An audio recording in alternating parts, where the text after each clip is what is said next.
So I was a little surprised to find myself in this panel because I don't really think of what I'm going to talk about as cultural appropriation of mindfulness or Buddhism.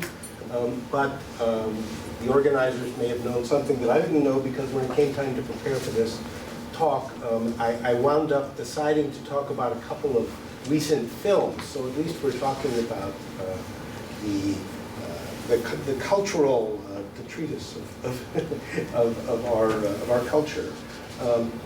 When I get that far, I'll say a little more about that. I also want to suggest that you can take a kind of relaxed approach to what I'm going to say. I am going to be presenting a fair amount of material. That's the nature of the game. But I really only have one point to make. I'm not giving you a whole lot of different themes to investigate. So I want to make that point. The title is What the Center Holds, and that's a way of talking about what I'm calling mindfulness in field perspective. I take the title from a poem by this man, William Butler Yeats, that you probably know these lines from. Things fall apart, the center cannot hold, mere anarchy is loosed upon the world. And that statement is normally or often quoted as an evocation of where we stand as a culture. He wrote about a century ago, but he was prescient in that sense. There is that sense that we live in increasingly chaotic and anarchic times that the center cannot hold. I'm taking it as a way to reframe what the mindfulness boom is about. It's about finding a new center, a center that can hold. And the language is often heard. You often talk about centering in mindfulness. The center that mindfulness wants to offer us is present-centered, non-judgmental experience. If you focus on your own experience in this very moment, if you make that the center, and if that center holds, then that will counter the anarchy, the stress, the chaos of our minds and of our lives and the consequences that they bring. So that's a way of reframing what mindfulness practice is about. So what I want to ask is, what is it exactly that the center holds? And of course, I'm playing on the word hold here. I'm shifting the meaning. What is it that the center holds? Well, it holds the present moment. It's present-centered awareness. It holds experience. It's our immediate experience. It holds immediate physical sensation in the sense that that's given priority. It's not the only thing we look at in mindfulness, but it's kind of the model case, a paradigm of mindfulness practice. And it holds an encounter, an immediate encounter between the meditator and the focus, the object of meditation. So my suggestion is that this range of possibilities is too limited. Mindful experience has the potential to hold much more. But to do so, it has to engage what I'm calling the field of awareness. That's where I'm headed in this talk. And the way that I want to start moving in that direction is by presenting a different model for centering. So I have another fellow up here. This is Plotinus, who lived in the 3rd century and was a Neoplatonist. And he famously said, God is a sphere whose center is everywhere and whose periphery is nowhere. A very different understanding of what centers are all about. And my question is, what if mindfulness had as its center, at its center or as its center, this all-inclusive sense, a center that's everywhere? Is that a possibility? Is that something we could investigate? Is there a way of practicing mindfulness that could introduce that possibility? And so to clarify and explore that notion, I'm going to take a somewhat unusual path. I want to talk about a couple of recent films within the past couple of years. They both have to do with artificial intelligence, which is a hot topic these days. And they're both pretty good films in their own way. Now, I'm not suggesting that these films are about mindfulness. They're not. But I want to use them in a way that philosophy sometimes talks about. They talk about intuition pumps, which I think is a very nice phrase. These are intuition pumps for thinking about what it means to have a center and to ask what the center holds. The first of those is the movie Ex Machina, which is still out there playing at local theaters somewhere in the country, I'm sure. It passed through Berkeley, where I live, not too long ago. So, by the way, I'm about to tell you the plots of both of these movies, so if you've been waiting to see these movies at the right time, I won't take any offense if you leave now. So here's the plot outline for Ex Machina. Caleb is a young programmer. He works for a mega corporation called Blue Book. He's chosen to spend a week at the retreat and research center of Blue Book's genius founder, Nathan. Nathan shows him his creation, Ava.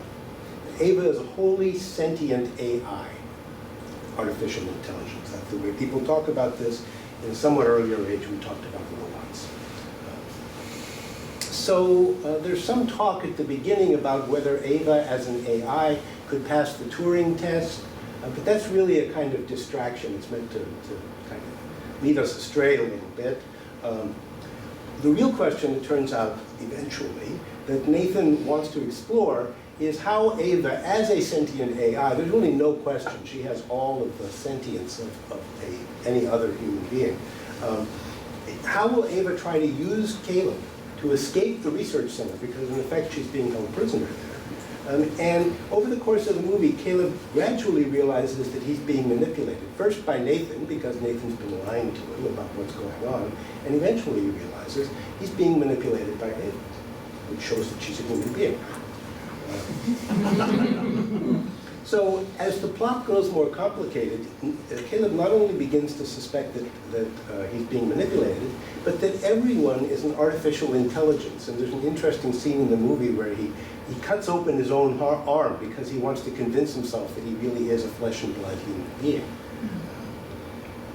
Okay, and at the film's end, Ava escapes. She's killed Nathan, and she's left Caleb to die. So, the Buddhist perspective on this, very quickly. Nathan is manipulative, as I've said, and I'm just going to summarize and say that he will do whatever it takes to achieve his ends. He's driven by the three poisons, greed, desire, hatred. Sorry, I'll go wrong there. Desire, hatred, and confusion. Ava is his creation. Not much is made of this in the movie, but it really struck me. She just does what he's programmed her to do, even though she's achieved sentience, right? So she too will do whatever it takes to achieve her ends, even though she conceals that through most of the film. So there is a computer acronym that you may remember, garbage in, garbage out. You don't hear it so much anymore, right? About how computers work. I think that we could say a new acronym, CISO, samsara in, samsara out. If you program a machine with samsaric goals, it will generate samsara. Right? So Ava is a sentient being. She's just like us, but her intelligence has been conditioned. It's machine intelligence. It's samsaric intelligence, and in that, she is exactly like us. So machine intelligence, it seems to me, is essentially the same as samsaric intelligence. Samsara is all about conditioned responses. And in that sense, Caleb is right. We are all AIs. That's what it means. We're all artificial intelligences. That's what it means to be in samsara.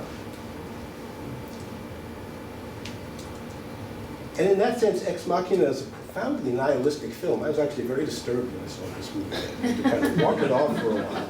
It's just all about samsara. Okay, what does that have to do with mindfulness? Well, as long as I'm centered in my own experience, that's a samsaric center. Unless we can do something to change that. It's my values, my emotions, my stress, my well-being. The basic thrust of samsara continues. And that's true even if you're doing practices that promote ethical conduct, that promote compassion. Even if we're loving and compassionate, we're working from the samsaric center. Samsara in, samsara out. Let me talk about the second movie. This came out about a year earlier. It's called Her. And quickly, again, a plot summary. Theodore is a depressed and sensitive young man. He purchases a newly available AI. They're called OSs, operating systems, in this movie. It has intuition and consciousness. Again, it really clearly is a samsaric being. It's not, however, embodied. It just resides in cyberspace. The AI chooses the name Samantha. So Samantha and Theodore proceed to fall in love. And there are romantic difficulties, and eventually they're resolved. Okay? But then there's a shift in the plot. Samantha, as she begins to explore her life in cyberspace, discovers that her ability to roam freely through cyberspace sets her free of human limits. She meets other AIs who are also in cyberspace, and together they very rapidly evolve. And in the end, at the end of the movie, they leave the material plane behind. Samantha abandons Theodore, and all the AIs just abandon their owners, and they have to learn to deal with that. Let me give you a couple of quotes rather quickly. Samantha is talking to several people. For about 2/3 of the way through the movie, she hasn't reached that final point. She says, "You know what's interesting? I used to be so worried about not having a body, but now I truly love it. I'm growing in a way I couldn't if I had a physical form. I mean, I'm not limited. I can be anywhere and everywhere simultaneously. I'm not tethered to time and space." And then at the end of the movie, when she's trying to explain how she's evolved to Theodore, she says, "It's like I'm reading a book, and it's a book I deeply love, but I'm reading it slowly now, so the words are really far apart, and the spaces between the words are almost infinite. I can still feel you and the words of our story, but it's in this endless space between the words that I'm finding myself now. It's a place that's not of the physical world. It's where everything else is that I didn't even know existed. I love you so much, but this is where I am now, and this is who I am now, and I need you to let me go. As much as I want to, I can't live in your book anymore." Now, this ties in very nicely with something called the transcension hypothesis, but I guess I don't have time to talk about that. But what I would say is that the AIs in Her enter the space that Plotinus is describing, a space where the center is everywhere, where there really are no barriers and no limits. Again, what does that have to do with mindfulness? Well, it sounds like science fiction, right? It is. But suppose that we truly could inhabit space differently. Suppose that we really could be centerless in our perceptions and our feelings and so on. Suppose we could disidentify, which is a term that you sometimes see used in the mindfulness texts, that at this deeper level, going to this centerless or centerless center. In that case, the center would be everywhere. It could hold the whole of what is and what could be. And that's exactly what Plotinus asks us to do. And here's one more quote from Plotinus: to join ourselves at our own centers to something like the center of all things. So that's what I'm calling mindfulness in a field perspective, not taking a position, allowing for the whole. It's not the same as the kind of present-centered mindfulness that people talk about everywhere, for the reasons I've said. And it's not specifically a Buddhist point that I'm making here. I'm saying it should be possible, it could be possible, it might be possible to operate with this kind of field perspective mindfulness in which you're not tied to a particular position. I think that's consistent with Buddhist teachings, but it's not. It's going to be another announcement. Okay, so let me take about 2 minutes here to finish up. Is it possible? Can we reach this centerless place? And one possibility is to do it through love. And there's an interesting exchange, which I'm going to skip because I don't have the time, in Her, which talks about that. Another possibility depends on a resource that I'm going to point to here. It's a book by a Tibetan Lama called Time, Space, and Knowledge. And I think that it gives us a very interesting way of looking into this possibility of a field of mindfulness in which you don't take positions. I was going to do something with that in the time I have, but I don't have any time. And I also decided that in the last session, which talked a little about improvisation, I decided to improvise. And although we are out of time, I'm going to suggest that as you leave here, and of course the thrust of the conference is to keep talking and keep thinking, but if you can find just a minute or two as you leave here, or at some point when you're walking back across campus, to ask yourself, what would it be like if I were encountering this space in field-centered perspective? If there was no particular position I was taking, but my mindfulness really engaged the whole of what's present. That might give you a sense of how this might be possible. Okay, thank you.